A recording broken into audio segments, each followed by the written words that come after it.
I still remember the sound before the silence, the slam of the front door, my mother's voice echoing through the hallway, and the word sold hanging in the air like smoke. I had just come home from college for a short break.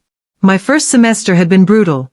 Long nights at the library, juggling 2 part-time jobs just to keep up with rent and tuition. The only thing that ever felt like mine was my car, a midnight blue '67 Mustang my dad and I rebuilt together before he passed. It wasn't just metal and wheels. It was memory. It was the last piece of him I could touch. So when I walked into the driveway that morning and found an empty patch of oil stains where my car used to be, my heart dropped. "Mom?" I called out. "Where's my car?" She didn't look up from her phone. "We sold it." The world tilted for a second. "You what?" "You weren't using it," she said, as if that explained anything. "You're always at college. Besides, we needed the money." I blinked, trying to process. "Needed the money? For what?" Her expression hardened. "Your brother's business. He's starting a delivery company, and he needed a van. We're family, we help each other." I laughed, not because it was funny, but because it was insane. "You sold Dad's car to buy Ryan a delivery van?" Her tone sharpened. "Don't raise your voice. He's actually doing something with his life, unlike you, studying business while waiting tables." I wanted to scream, but I just stood there, frozen. Because in that moment, I realized something that hurt more than losing the car. My family never saw me as one of them. I was the helper, the extra, the afterthought. Later that night, I checked the documents. They hadn't even told me who they sold it to. All I knew was a company name stamped at the bottom of the sale contract, Harrington Auto Group. That name burned into my memory. A week later, back at college, I tried to bury myself in classes, but the anger stayed. Every time I saw a Mustang on the road, it felt like a ghost haunting me. I couldn't afford revenge. I couldn't even afford new textbooks. But I could learn. That semester, I switched my electives to entrepreneurship and corporate law. I stayed after lectures, asked professors questions, sat in on grad-level discussions I wasn't even enrolled in. When everyone else was partying, I was in the computer lab, studying mergers, acquisitions, and capital structures like my life depended on it. Because it did. My friends thought I was crazy. "Man, it's just a car," they'd say. No. It wasn't just a car. It was my father's hands in the steering wheel, his voice telling me to listen to the engine, it'll tell you what it needs. It was the sound of my childhood, the smell of oil and freedom. I didn't just want it back. I wanted everything that had been taken from me, respect, dignity, control. And so, while my family kept pretending I was the useless one, I built something they never expected, a plan. A slow, patient plan. A plan that would start with a part-time internship and end with me sitting across the table from the CEO of Harrington Auto Group, signing the papers that would make me the owner. They took what was mine. I'd take it all back, with interest. When revenge becomes your purpose, even exhaustion starts to feel like fuel. I spent my sophomore year chasing 2 things, survival and knowledge. I worked mornings at the campus cafe, evenings tutoring freshmen in accounting, and nights buried in online business courses. My bank balance looked like a joke, but my mind was stacking capital of another kind, strategy. That's when I saw the post. Internship opportunity, Harrington Auto Group, Business Development Division. My pulse skipped. The same company that bought my father's car. The same name on that cursed contract. It felt like fate handing me the first chess piece. I applied that night. My resume was thin, my GPA decent, but I wrote a cover letter that bled ambition. "I want to learn how empires are built," I wrote. "And how they fall." A week later, I got an email. "Congratulations. You've been selected for an interview." I showed up in my only suit, borrowed from my roommate, and tried to keep my hands from shaking. The HR manager, a polite woman with sharp eyes, asked me the usual questions. Why this company? What are your goals? I smiled. I want to understand how businesses scale sustainably, especially family-owned enterprises. She nodded. You'll fit right in. If she only knew. The office was sleek, glass walls, chrome chairs, and that sterile smell of corporate money. My badge read intern, business development, but I treated every day like I was undercover. While other interns gossiped or scrolled through Instagram, I studied. I read financial reports during lunch breaks, stayed late to watch how department heads move their money, and made friends with the IT guy just to access archived deal documents. I wasn't there to learn, I was there to map. By winter, I knew more about Harrington Auto Group than some of their managers. They weren't some invincible empire. They were bloated, too many divisions, too much debt, and a CEO more focused on buying brands than managing them. And the best part? The dealership that bought my car? It was a struggling branch they'd soon be forced to sell. I didn't have money yet. But I had information, and that's where power begins. Meanwhile, my family barely called. When they did, it was always about my brother Ryan and his delivery business. Turns out, that van they bought with my car money was now part of a debt mountain. Ryan's just going through a rough patch, Mom would say. You should help him with his accounting. I bit my tongue. They sold Dad's car for this, and I'm the one who's supposed to fix it? But I didn't argue. I'd already learned the best revenge isn't noise, it's silence. Spring came, and with it, an opportunity. Harrington's CFO, a man named Douglas Crane, hosted a private seminar for interns interested in corporate restructuring. Only 5 of us showed up. While the others dozed through spreadsheets, I listened to every word. Afterward, I approached him. Sir, I said, if a company's losing profit due to bad acquisitions, would you sell the failing divisions or rebuild them? He looked up, intrigued. Most people would sell. But the smart ones rebuild, then sell later for 10 times more. That single line rewired my brain. Don't take what they give you. Take what they undervalue. I started studying distressed assets, companies on the edge of bankruptcy but rich in potential. Every night, I'd fall asleep with spreadsheets open and wake up with ideas burning in my mind. By the time my internship ended, I had a network, insight into Harrington's internal weaknesses, and one shocking realization. The CEO was planning to liquidate several dealerships to save the brand, including the one that owned my car. The branch was up for sale. And for the first time, I had a chance to get it back. I didn't have millions. But I had something better. A partner. A quiet investor who'd been watching my progress since the CFO seminar. A professor named Helen Ward, who believed in what she called revenge with precision. When I told her the story of the car, and my plan to buy the dealership, she didn't laugh. She just smiled. Then let's make them regret ever selling it, she said. That summer, I filed paperwork for an LLC, Ward & Cole Investments. Helen handled the financing. I handled the strategy. It started small. One dealership, one dream. But I wasn't chasing just a car anymore. I was building the road to own everything that took it from me. The morning the bid opened, I was shaking. Not from fear, but from the weight of everything behind it. Years of resentment, sleepless nights, silent study sessions, all pointed to this moment. The Harrington Auto Group branch that once bought my father's car was finally up for sale. The one where my family's betrayal had started. The one where my revenge would begin. Helen sat beside me in her office, glasses perched low on her nose, calm as ever. You've done your research? She asked. Every line, I said. Debt-to-asset ratio, floor plan loans, and the valuation drop since last quarter. They think it's worthless. She smiled. Good. Let them think that. The best time to buy something powerful is when everyone else stops seeing its value. I typed in our bid number and waited. The seconds crawled. My palms were slick. Then the screen flashed green. Accepted. For a moment, I couldn't breathe. Helen leaned back. Congratulations, partner. You just bought your past.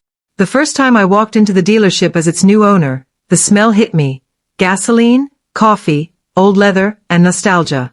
The showroom floor was quiet, the workers whispering, unsure who I was. One of them, a middle-aged man with thinning hair, stepped forward. You must be Mr. Cole? Yeah, I said. But I'm not here to change everything. I'm here to fix what was broken. I walked past the rows of cars until I reached the back lot. And there it was. The Mustang. My Mustang. The paint was chipped, the rims rusted, and the once vibrant blue had dulled to a tired gray. But I knew that curve, that shape, that dent near the left fender, the one my dad and I never fixed because we said, imperfection makes it real. I ran my hand along the hood. You waited for me, I whispered. Behind me, the old manager cleared his throat. We were planning to scrap it next quarter. No value left. I smiled faintly. Not anymore. That night, I stayed after hours, just sitting in the car, hands on the steering wheel, letting every memory crash through me. The laughter of those 4 men from my family's dinner table. The way Mom said, he's actually doing something with his life. The way they took something that wasn't theirs and never looked back. Now, I was looking back, with ownership papers in my pocket. Over the next few months, I rebuilt the dealership piece by piece. We streamlined sales, restructured financing, and cut unnecessary overhead.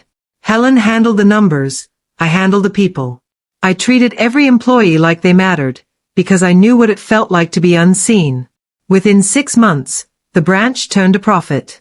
And when Harrington's corporate office came calling, curious about how the worthless dealership they sold was now outperforming their top 3 locations, I just smiled and said, maybe it just needed someone who actually cared about the cars. They offered to buy it back. I politely declined. Then came the call I'd been waiting for, the one that would tie every thread of revenge together. Hey, Ryan here, my brother said, voice hesitant. You probably heard. The delivery business didn't make it. I did, I said. Sorry to hear that. Yeah, well, we're looking for some investors to help us restart. Maybe you know someone? I almost laughed. The same brother who used my father's memory as leverage to steal my car was now asking for help. Actually, I said slowly, I might have something. I invited him and Mom to the dealership for a business meeting. When they walked in, Mom's jaw dropped. Wait, this place? You work here? She asked. Not exactly, I said. I own it.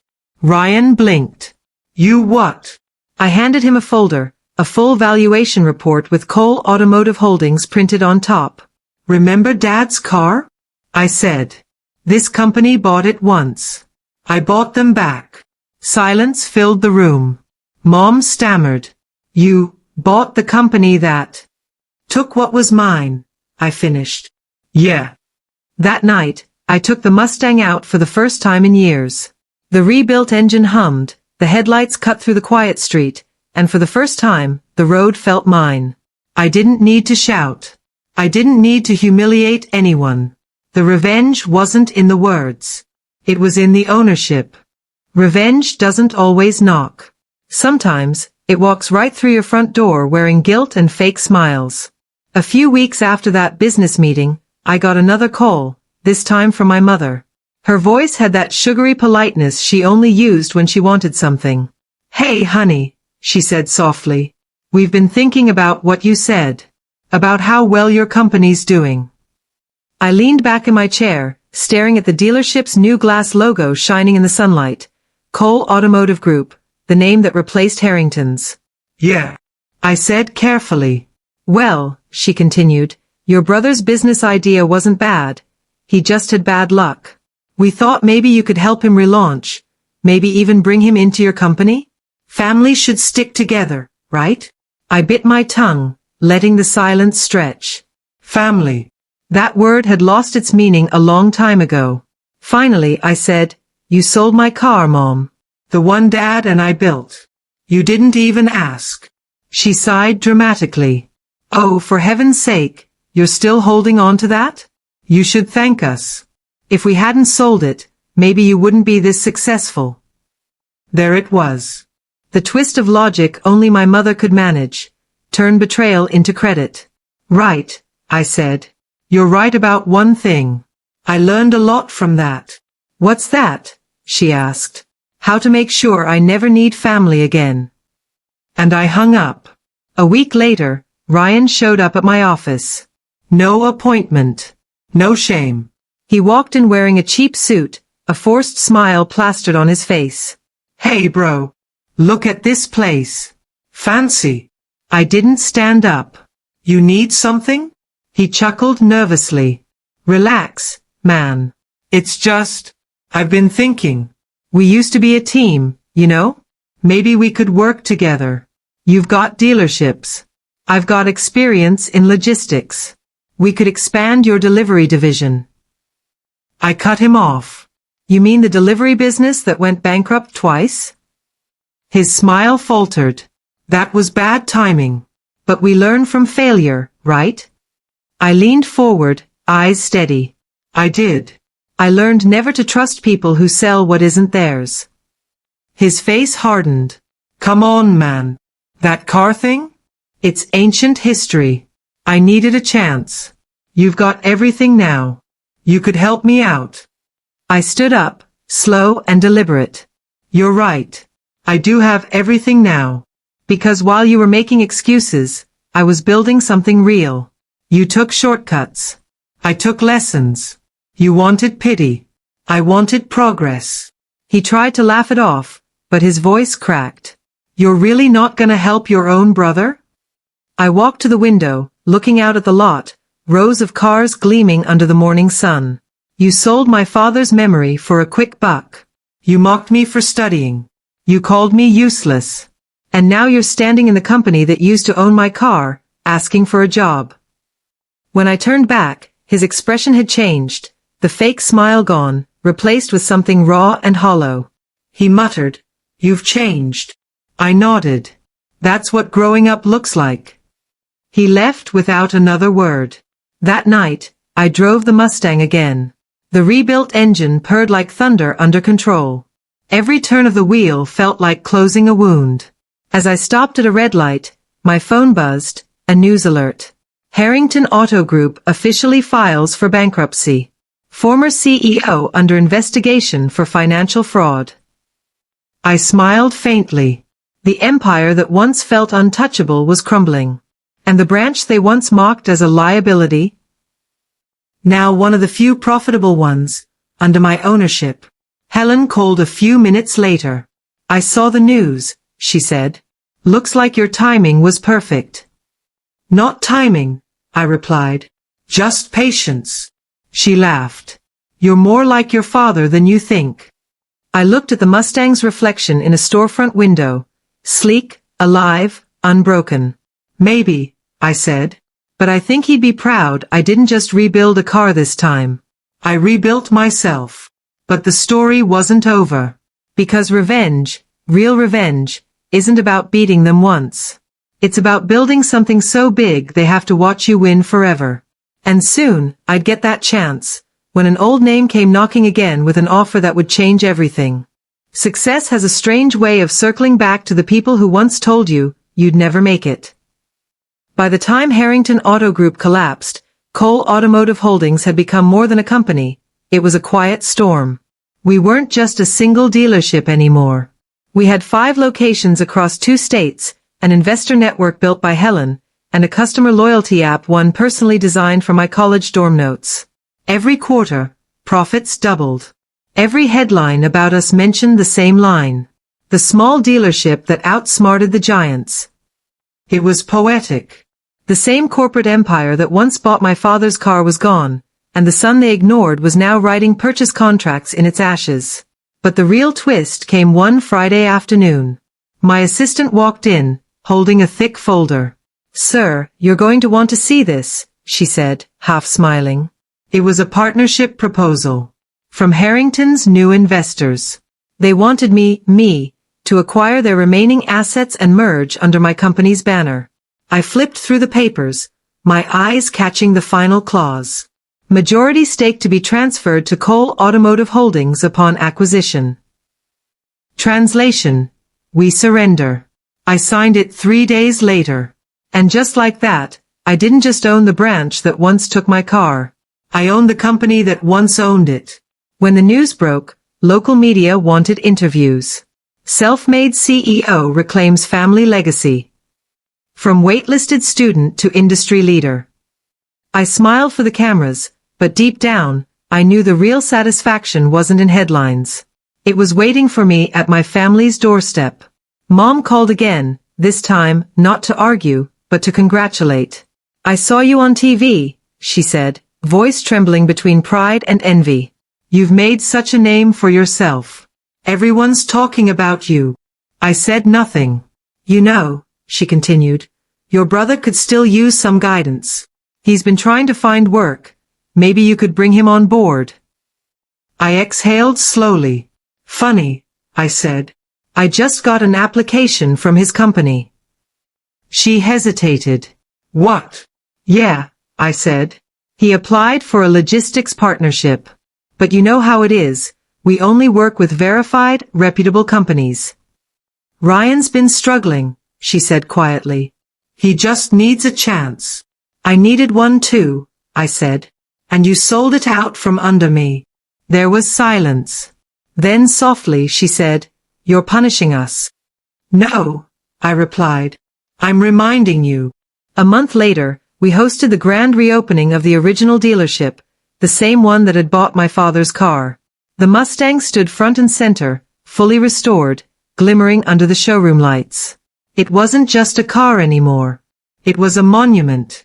Reporters gathered, snapping photos, asking about the story behind it. I told them the truth. This was my father's car.